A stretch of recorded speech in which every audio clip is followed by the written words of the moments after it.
Greetings, everyone. Welcome to my sketchbook. I think for fun, I'm going to draw something as if it existed.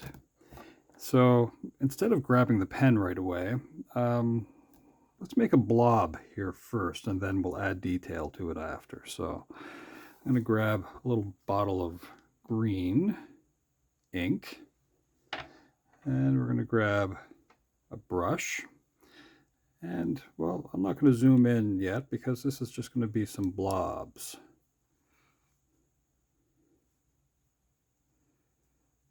So the idea that I have in my head for this is to draw a griffin, which is going to be a creature that, well, we're going to pretend exists, even though we don't really know for sure that it does. I think this could be kind of an interesting thing.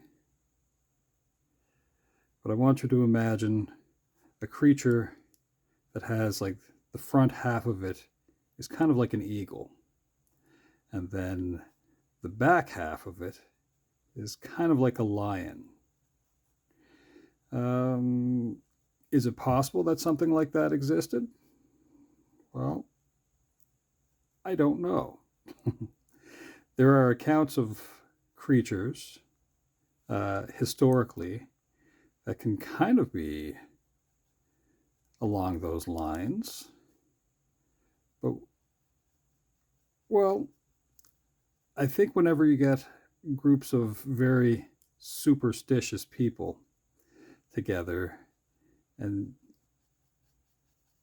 you're doing your very best to describe things, and sometimes you just want to create fear, well, then you kind of make up some stuff. It is possible that there could have been creatures like that. So that's what we're going to do. We're just going to play around with the idea that maybe there was. So I'm working on all one color.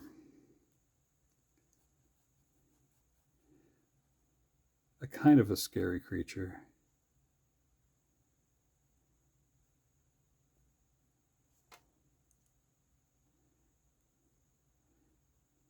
Talons up front.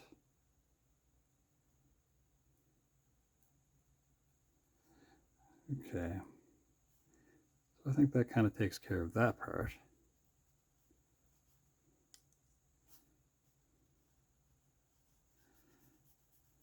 It's much more frightening to think of a creature that maybe has wings, though.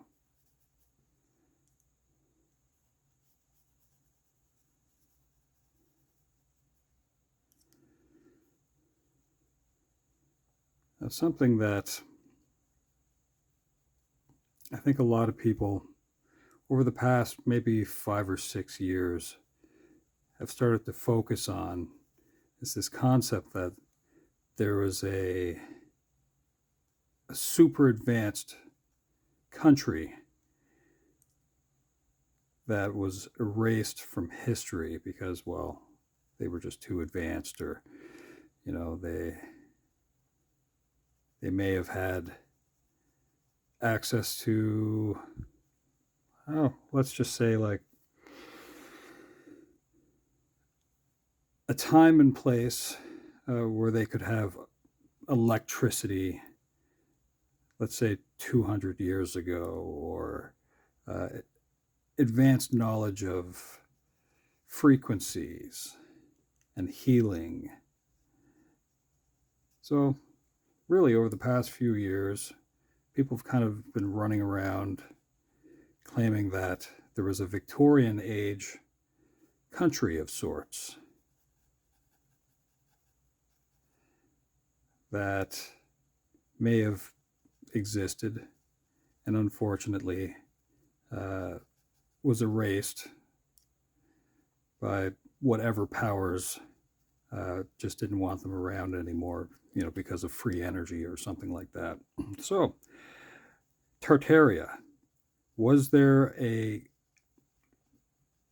a country called Tartaria. Well, old maps might kind of indicate that there was. And with all the research that I've done, and some of which I've known about probably for the past maybe 20 years or so, Tartaria, or Tartary, was more like an institution of higher learning. At least that's what I've found anyway. So consider that they were like a moving university, more so than anything else. Like a group of Magi, nomadic university Magi. So when I knew that I was going to try to, doodle this thing, I went and I found like a nativity. Actually, as soon as I kind of finish this up, I'll bring that out.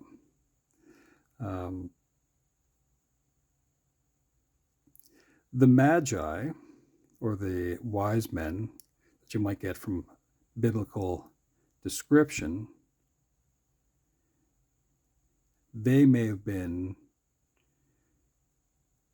Tartarians, although unofficially they didn't really exist much before the time of Alexander the Great. So consider around the 2nd century or so, they wouldn't have really gone by such names as Tartars.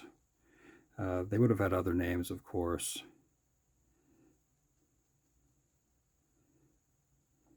But as far as there being an advanced civilization, I can't find any record of that.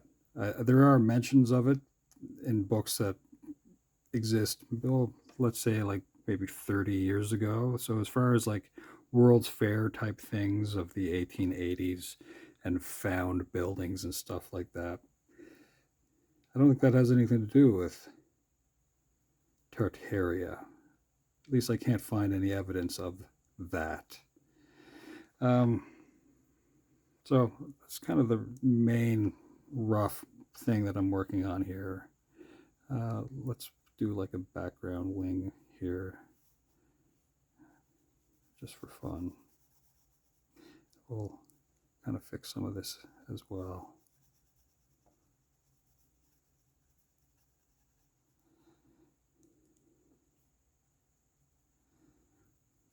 Okay, well that's kind of our griffin. Let's put another leg back here.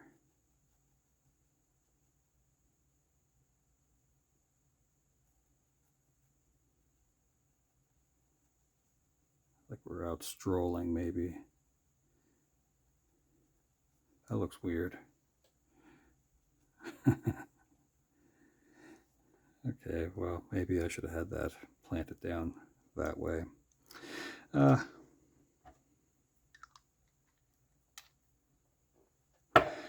Most of what we know about Tartaria, so for example, get a look at this.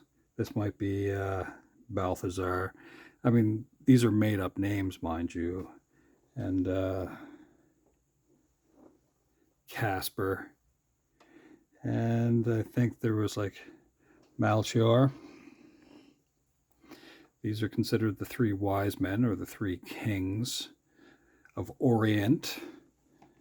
I set those there. They're semi-fragile, those things.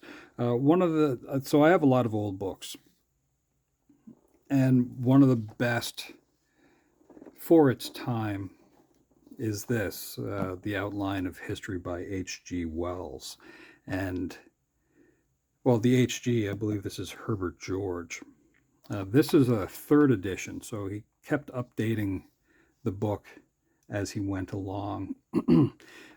This author was pretty famous for some pretty interesting books, a lot of science fiction stuff, so he would have wrote, I believe, War of the Worlds and The Island of Dr. Moreau, like Time Machine, and I'm trying to think of what else he might have done.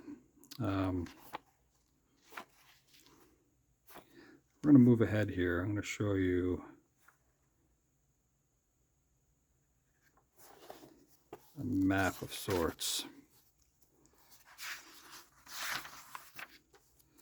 Okay, so this is around the time of Ghenghis Khan. So this is like 1200 AD. And if you look here with Russia, and then you look just below here, you have the Tartar peoples.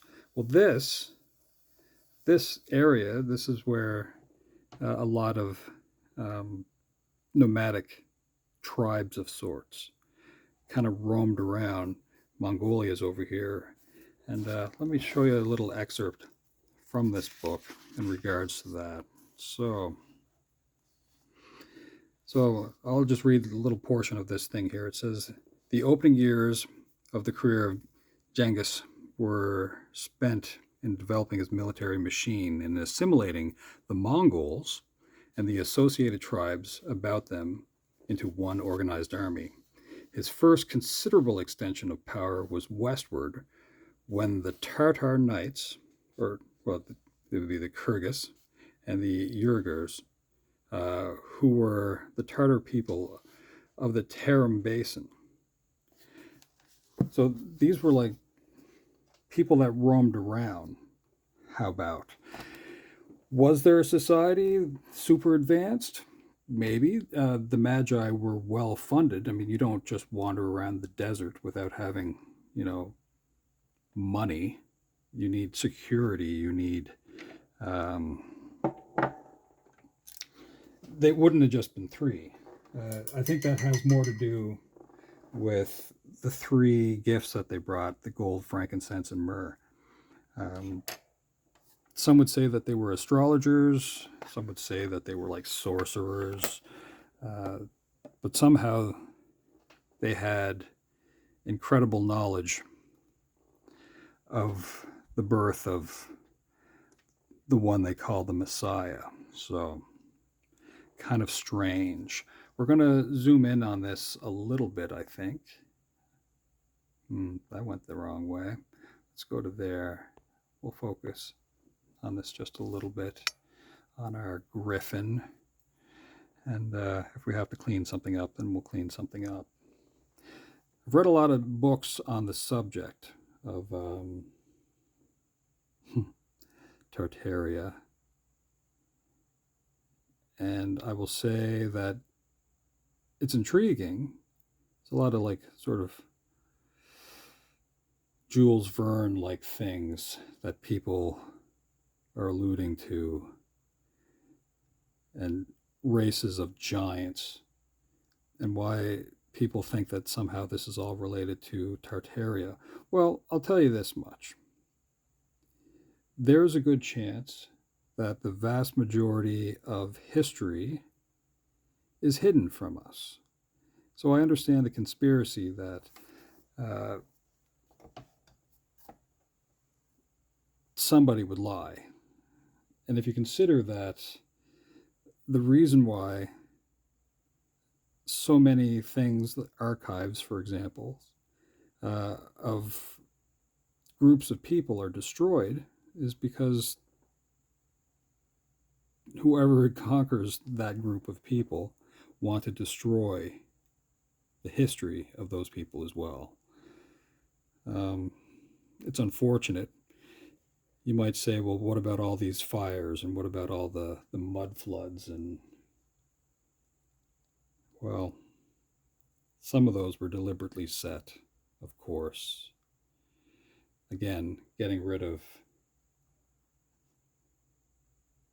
the history of people is a great way to erase what horrible things you may have done to them.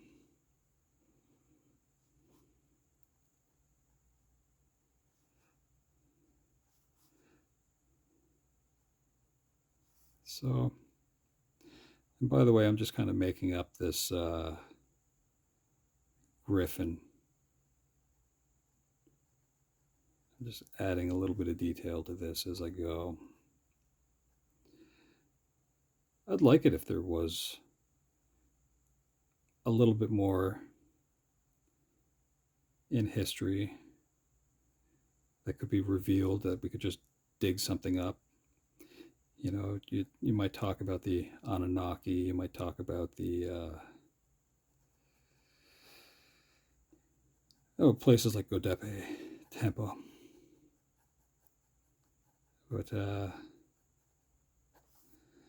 yeah, no, whoever wins writes the history, and often they lie. It's really unfortunate. So, at least that's what I've found so far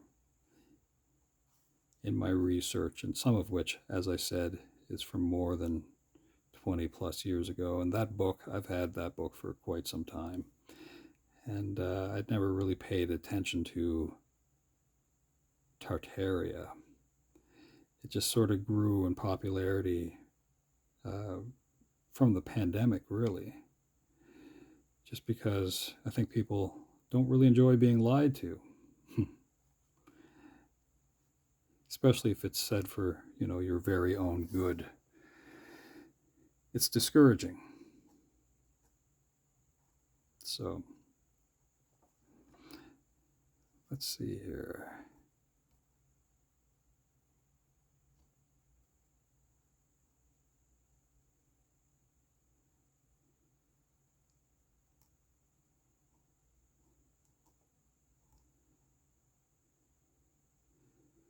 Now, I've never run into a griffin. I can't imagine. It would be awesome. It'd be great to see at a distance. It'd be great to perhaps see one on display. But I can't imagine that it would be wonderful. Like lions are not friendly to human beings generally. I remember hearing a story of which Hollywood actress was it now? She was for a time with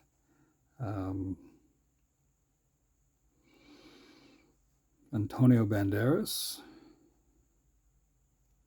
Not Meg. I'll think of her name in a moment. I believe that when she was younger, her family lived with some big cats, and they were pretty much at risk most of the days of their lives. Like some animals, that whatever their instinct is, they can just kind of snap. So not really the best idea to keep some creatures around. Why does her name escape me? Not quite Meg. I think she actually was with Don Johnson as well.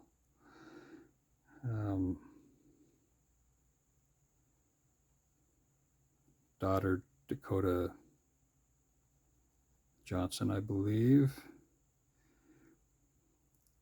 I have a strange memory. It might sort of pop up here soon.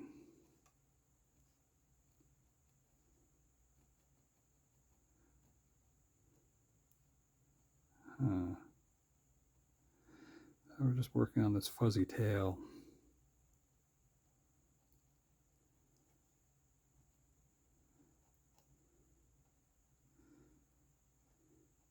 So a little like the Barbary lion, I think, is what I have going on here. I don't have the front paws to be super hairy.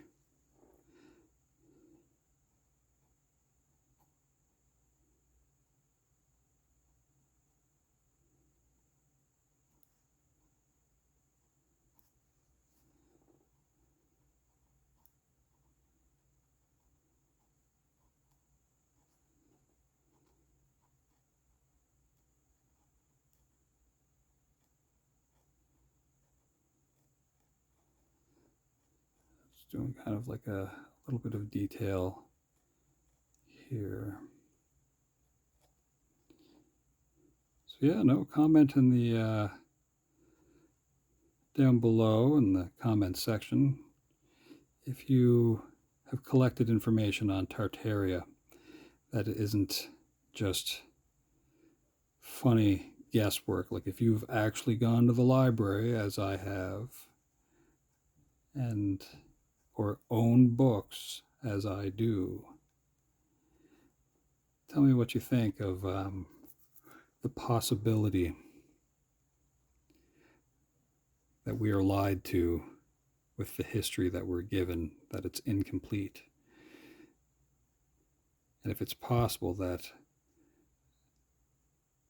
a group of people might have built wondrous things out in the middle of nowhere, or maybe had, the keys to Atlantis.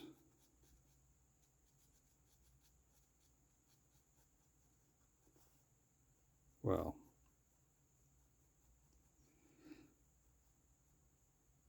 some would say that there have been many kings of Tartaria. As I said, with the research that I've done, it seems as if they were more of a university, a nomadic, roaming, well-funded university.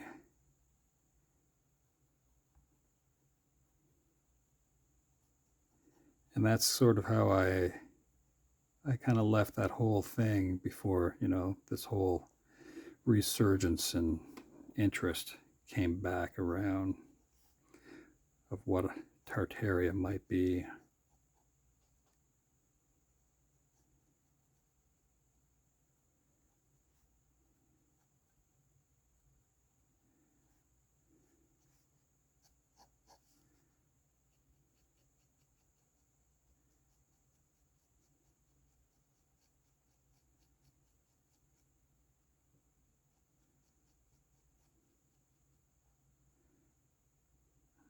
Okay.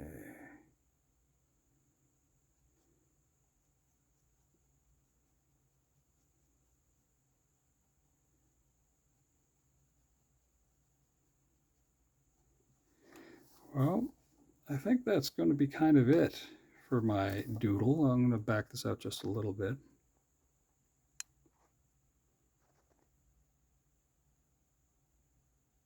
Let's go to there.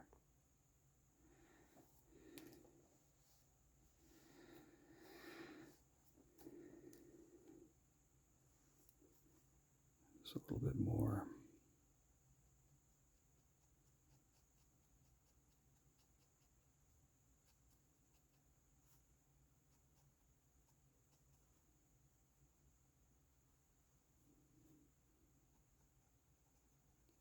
It's funny, something else that's just sort of popped into my head. In the Harry Potter series, the house, class, Gryffindor, they have a lion as their kind of mascot, but it's not a griffin.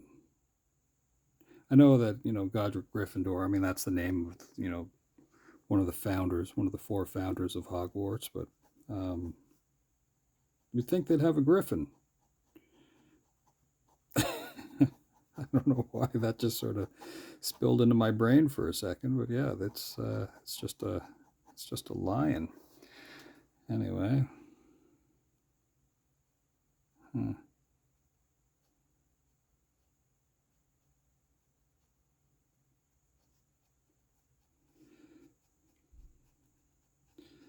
Well, I think that this is going to be it. We're not going to go really that much further than this. I think this was just meant to be kind of a doodly-doo kind of a thing and not too serious.